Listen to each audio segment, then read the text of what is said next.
तो आज का जो हमारा टॉपिक है डेटा हज़ार्ड्स है। प्रीवियस लेक्चर में हमने पाइपलाइन एंड इंस्ट्रक्शन पाइपलाइन देखे थे।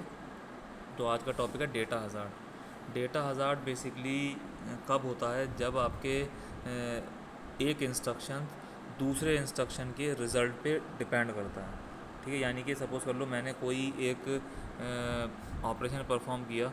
ठीक है, उस ऑपरेशन का जो रिज़ल्ट था, यानी कि जो उसकी आउटपुट थी उस इंस्ट्रक्शन की, वो क्या थी, वो किसी दूसरे इंस्ट्रक्शन के लिए इनपुट है। ठीक है, उस केस में क्या होता है, उस केस में मेरे डेटा हज़ार्ड जो होते हैं वो आ जाते हैं। अब डेटा हज़ार्ड्स अगर when an instruction depend on the result of previous instruction. ठीक है, जैसा कि आप देख पा रहे हो of the previous instruction and that result of instruction has not yet been computed. ठीक है, जो मेरा प्रीवियस इंस्ट्रक्शन है उसका एग्जीक्यूशन स्टार्ट हो रहा है, चल रहा है, और उसका जो रिज़ल्ट आया अब वो मेरे सेकंड वाले इंस्ट्रक्शन के लिए रिक्वायर्ड है। बट कंडीशन क्या है कि जो मेरा पहला इंस्ट्रक्शन है उसका अभी रिज़ल्ट जो है वो कंप्यूट नहीं हो पा रहा है या रिज़ल्ट जनरेट नहीं हो पा रहा है। तो इससे क्या होगा, इससे क्या है, जो मेरा नेक्स्ट इंस्ट्रक्शन है वो भी मेरा क्या है, वो भी मेरा वेट में है।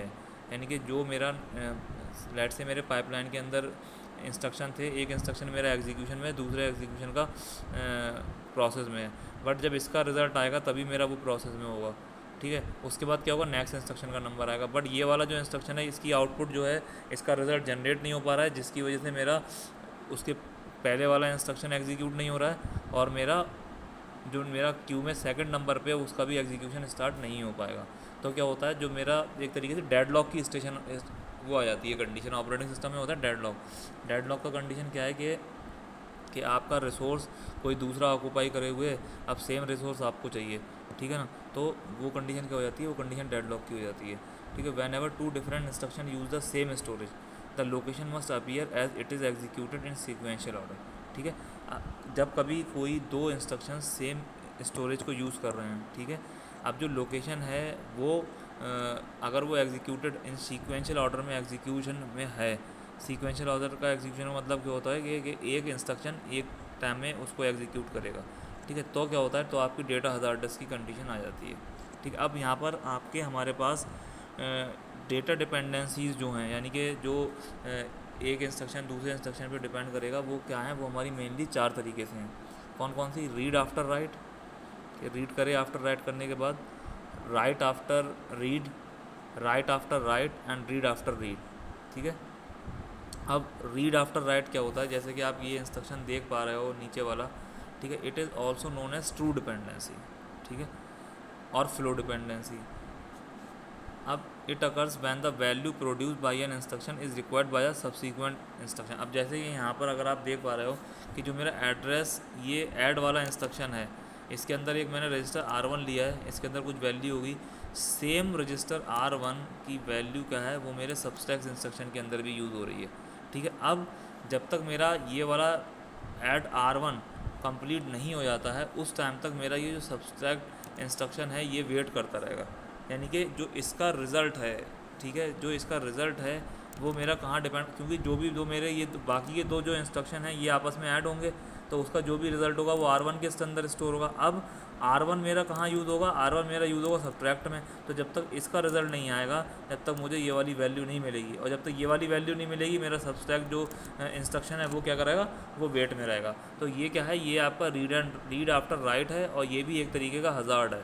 ठीक है, stalls are required to handle these hazard. ठीक है, अब नेक्स्ट है आपका write after read. Write after read में क्या होता है, ये एंटी डिपेंडेंसी इंस्ट्रक्शंस हैं।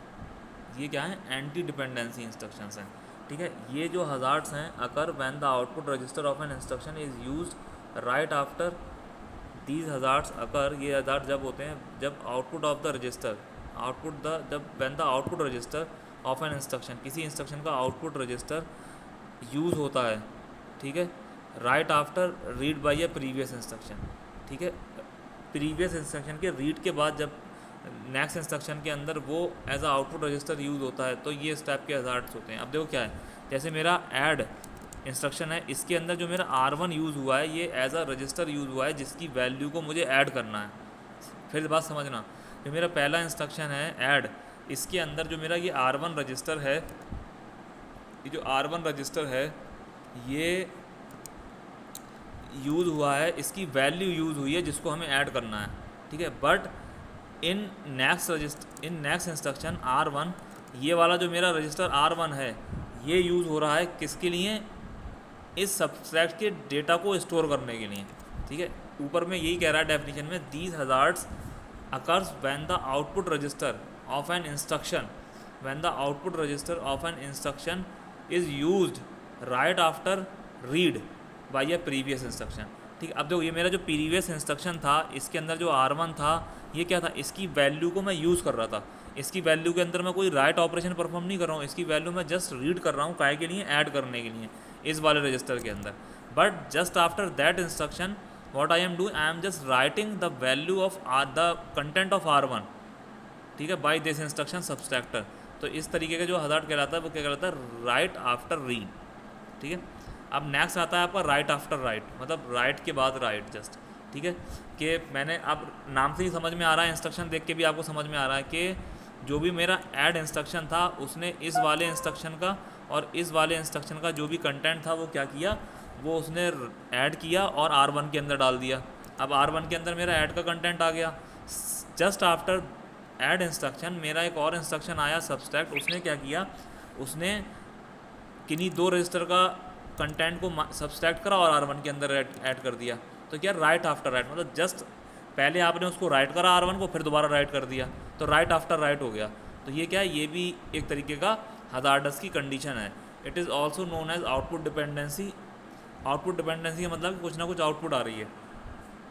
These hazards occur when the output register of an instruction is used for write after written by previous instruction।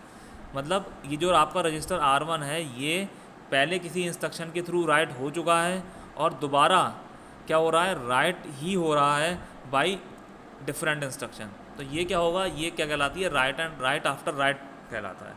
Clear है। नेक्स्ट जो है आपका रीड आफ्टर रीड आता है, रीड आफ्टर रीड, ये वाला। इसमें क्या है, it occurs when the instruction both read from the same register, ठीक है। अब ये वाला भी रजिस्टर R1 से, ऐड जो इंस्ट्रक्शन है वो भी रजिस्टर R1 से रीड कर रहा है और सब्सट्रैक्ट R1 के अंदर रीड कर रहा है। तो रीड आफ्टर रीड हो रहा है, यानी पहले इंस्ट्रक्शन ने भी क्या किया, R1 से रीड किया, जस्ट आफ्टर दैट इंस्ट्रक्शन दूसरे वाले ने भी, सब्सट्रैक्ट इंस्ट्रक्शन ने भी R1 से रीड किया। तो ये क्या कहलाता है, ये रीड आफ्टर रीड कहलाता है। यहाँ पर क्लियरली लिख रहा है it occurs when the instruction both instruction read from the same register. यहाँ पर यही हो रहा है, ये भी R1 से रीड कर रहा है, ये भी R1 से रीड कर रहा है। Since reading a resistor value does not change the register value. अब आप हम सभी को पता है कि जब हम कभी कोई मेमोरी लोकेशन या कोई रजिस्टर को रीड करते हैं या किसी भी कंटेंट को रीड करते हैं तो उसके अंदर कोई, उसकी वैल्यू में कोई चेंज नहीं होता। वैल्यू में चेंज कब होता है, जब हम उस रजिस्टर को या उस मेमोरी को राइट करें, ठीक है।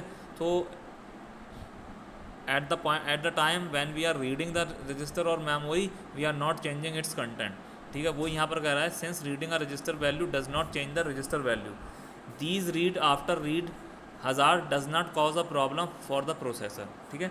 we are just simply reading the content of a register, ठीक है। हम कोई चेंज नहीं कर रहे हैं, इसलिए क्या है, ये जो प्रॉब्लम है या जो ये आपका हज़ार्ड है इससे प्रोसेसर को कोई दिक्कत नहीं होती है। क्लियर है।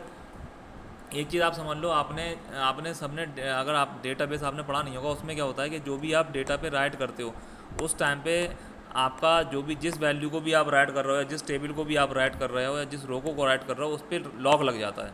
लॉक लगने का मतलब क्या होता है, जितनी देर तक आपका इंस्ट्रक्शन उसको राइट करेगा कोई दूसरा इंस्ट्रक्शन क्या नहीं कर सकता, उस पर राइट नहीं कर सकता।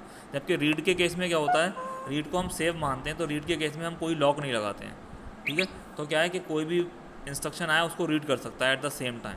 तो read and right, read after read से कोई भी प्रोसेसर को दिक्कत नहीं होती है, ठीक है। अब आप हैंडल कैसे करोगे हज़ार्ड को, ठीक है ना। तो ये मेरे क्या थे, ये मेरा आपका read write, right after right, read after right थे, ठीक है ना। ये आपका डेटा हज़ार्ड्स के बारे में था, ठीक है। नेक्स्ट जो अभी इसके आगे जो टॉपिक है वो है हमारा how to handle this hazard, कि हम इन हज़ार्ड्स को हैंडल कैसे करेंगे, ठीक है ना, वो हम आगे देखेंगे। रीड आफ्टर रीड हमारा हो गया है,